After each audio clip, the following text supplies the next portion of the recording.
kursus dan konsultasi.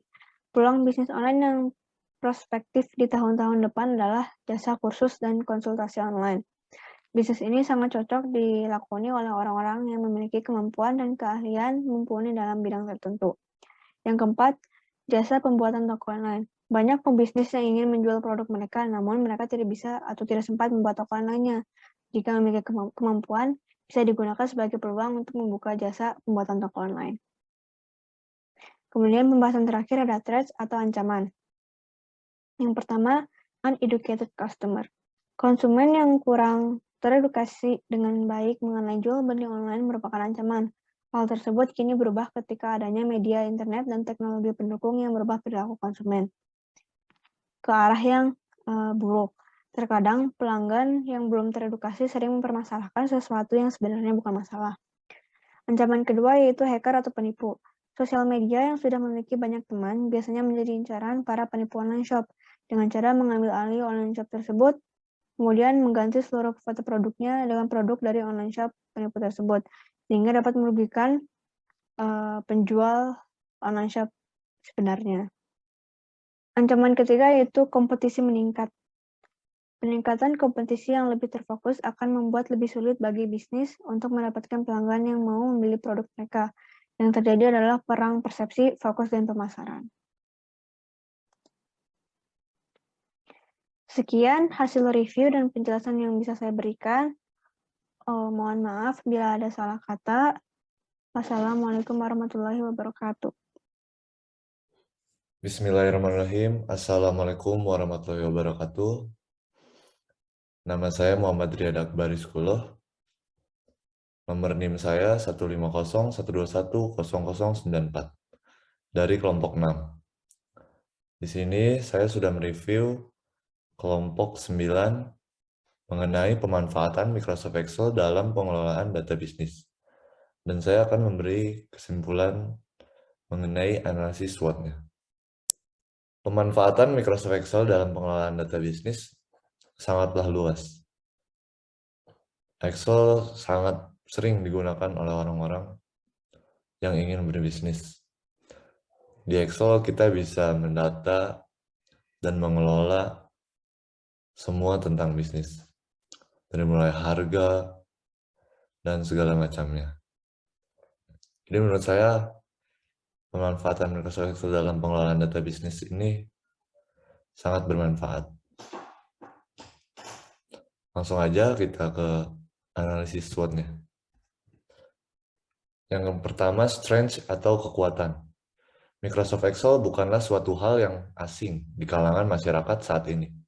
Excel telah banyak digunakan untuk berbagai bidang dan keperluan seperti akuntansi, teknik, statistik, dan lain-lain.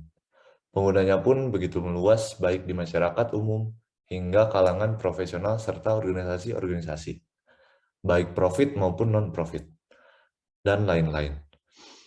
Hal ini tentunya bukanlah suatu hal yang mengejutkan mengingat betapa pesatnya perkembangan teknologi yang telah menjadi hingga saat ini. Komputer telah menjadi bagian dari gaya hidup masyarakat. Ia menjadi perangkat yang bisa dikatakan mutlak dalam berbagai bidang karena ia menyuguhkan kemudahan-kemudahan bagi penggunanya. Dan bila berbicara tentang bisnis, banyak sekali penerapan dalam bisnis yang memerlukan Microsoft Excel sebagai tools dalam pengelolaan terhadap data tersebut. Jadi sangat luas dan sangat kuat peminatnya. Orang-orang menggunakan Excel sebagai alat untuk berbisnis. Langsung yang lanjut ke weakness atau kelemahan. Dengan banyaknya informasi yang terkandung pada setiap aset, mulai dari nama, deskripsi, jenis tipe, kategori barang, jumlah dan informasi finansial terkait informasi pembelian dan lain-lain, maka menggunakan aplikasi Microsoft Excel terasa tepat. Karena Excel mengakomodir tampilan data dalam bentuk kolom dan baris serta formula jika ingin ditambahkan. Namun, ada banyak kerugian menggunakan Microsoft Excel sebagai aplikasi pencatatan fixed asset. Fixed asset itu orang-orang sering menggunakan, apalagi pebisnis. Nah, ini dia kelemahannya. Yang pertama, manual entry. Yang kedua, beresiko melakukan salah ketik dan terhapusnya data. Yang ketiga, tidak ada histori atau perubahan data yang dilakukan atau data log. Tidak ada notifikasi. Yang keempat. Yang kelima, sulit untuk digunakan secara bersamaan. Dan yang keenam, data diragukan keakuratannya. Yang ketujuh, rekonsiliasi data membutuhkan waktu yang lama. Lanjut ke yang berikutnya, opportunity atau peluang. Aplikasi Microsoft Excel sudah menjadi salah satu program wajib setiap komputer. Selain aplikasi Microsoft Word, Microsoft Excel pun digunakan oleh semua orang yang berminat melakukan pencatatan dan pengelolaan data, terutama data-data yang berisi angka dan variabel. Begitu juga dengan orang-orang yang ingin melakukan pencatatan fixed asset seperti yang tadi saya bilang. Lanjut ke threat atau ancaman.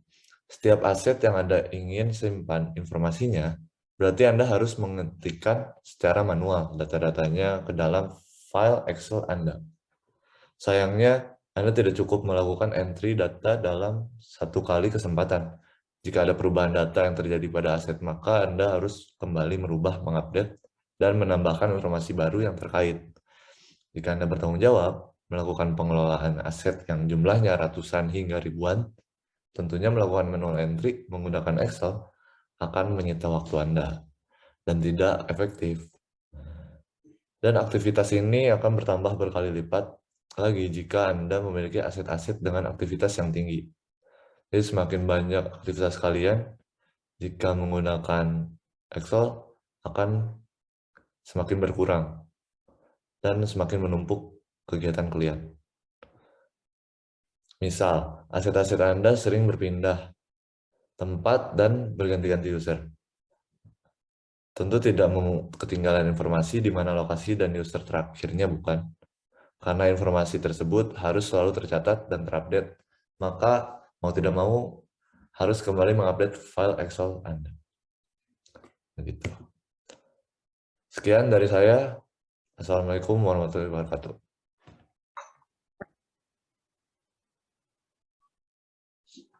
Bismillahirrahmanirrahim. Assalamualaikum warahmatullahi wabarakatuh. Perkenalkan, nama saya Fadli Naksan dari kelompok 6. Pada kesempatan kali ini, saya akan mereview video dari kelompok 10 tentang pengaruh Facebook untuk pemasaran bisnis. Pertama kali setelah saya melihat video dari kelompok 10, para pemateri sudah menyampaikan materinya dengan sangat baik, dan materinya juga sudah cukup lengkap, mulai cara pemasaran melalui Facebook, cara beriklan melalui Facebook, hingga keuntungan dan kerugian pemasaran melalui Facebook. Selanjutnya, saya akan menjelaskan mengenai SWOT, pengaruh Facebook untuk pemasaran bisnis. Yang pertama ada strength atau kekuatan. Facebook memiliki fanpage. Salah satu kelebihan dari Facebook adalah adanya fitur fanpage untuk berjualan. Jika kita sudah memiliki akun Facebook, maka kita bisa membuat fanpage untuk berjualan tanpa membuat akun baru. Melalui fanpage, kita dapat mengupload gambar produk serta deskripsinya, dan kita juga dapat mengundang pengguna lain untuk mengikuti fanpage kita. Lalu durasi video panjang. Dengan durasi tak terbatas, maka kita dapat membuat video tentang barang kita jadi lebih detail.